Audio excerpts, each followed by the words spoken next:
Friends, ఈరోజు మీకు నేను నా స్టైల్లో వంకాయ కూర చూపిస్తాను. వంకాయ ఇష్టపడని వాళ్ళు ఉండరు కదండి. ఇక వంకాయలు కోసి కొంచెం జీలకర్ర కారం పెట్టాను. అందులో మధ్యలో తర్వాత కొంచెం పోపుకి ఆవాలు, మినపప్పు, తర్వాత కొంచెం సాల్ట్, కొంచెం పసుపు, కసూరి మెంతి, తర్వాత కొంచెం ధనియాల పొడి, కొంచెం ఆమ్చూర్ పొడి, కొంచెం కరివేపాకు, నూనె ఏమాత్రం నూనె వేసుకోవాలి. కొంచెం ఇంక నేను ఇంకా మెంతి కూర వేస్తే ఇంకా ఇంగు అక్కర్లేదు, డామినేట్ చేసేస్తుంది. అందుకని కొంచెం ఆవాలు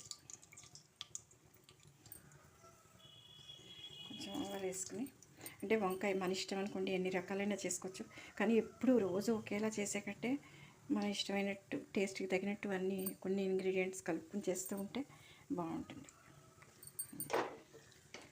మామూలుగా అయితే పోపులో మెంతి గింజలు వేస్తాను, రెండు ఇవాళ వేయలేదు ఎందుకంటే మెంతి కూర వేస్తాను కాబట్టి.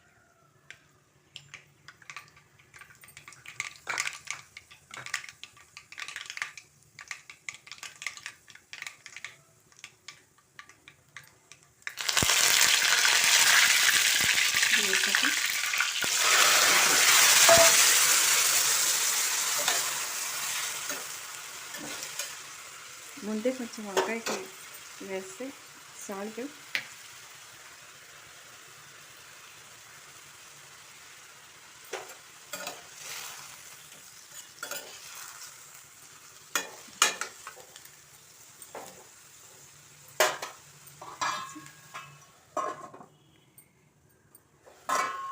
ఏం చేయాలంటే ఈ మెంతిది కూడా వేసేయాలి. వేసేస్తే ఈ మెంతి కూడా దానికి పడుతుంది బాగా.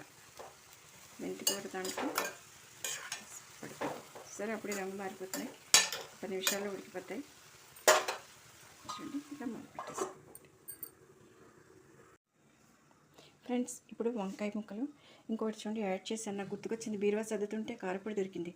మనం పులిహోర కలపడానికి పొడిని చేస్తాం కదా, ఆవాలు, మినపప్పు, నువ్వుపప్పు, అన్నీ శనగపప్పు అన్నీ వేసి ఆ పొడిని దొరికింది. అది కూడా కొంచెం తీసాను పొడి. మీరు కావాలంటే వేయచ్చు, లేకపోతే మానేయచ్చు. ఇలా ఉంది ఇప్పుడు వంకాయ. దీంట్లో కొంచెం ఎర్రకారం సరిపోదేమో అనిపించింది, అందుకని మట్టి కలిపాను. ధనియాల పొడి, ఆమ్చూర్ పొడి వేసాను. తర్వాత ఈ పొడిని కూడా వేసేస్తున్నాను. వేసేసి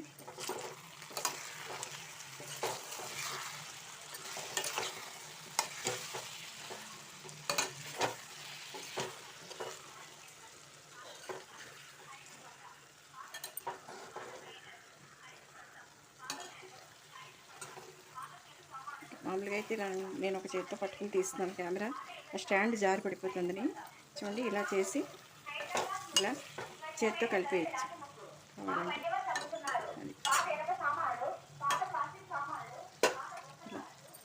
బాగుంది కదా. ఒక 10 నిమిషాల నుంచి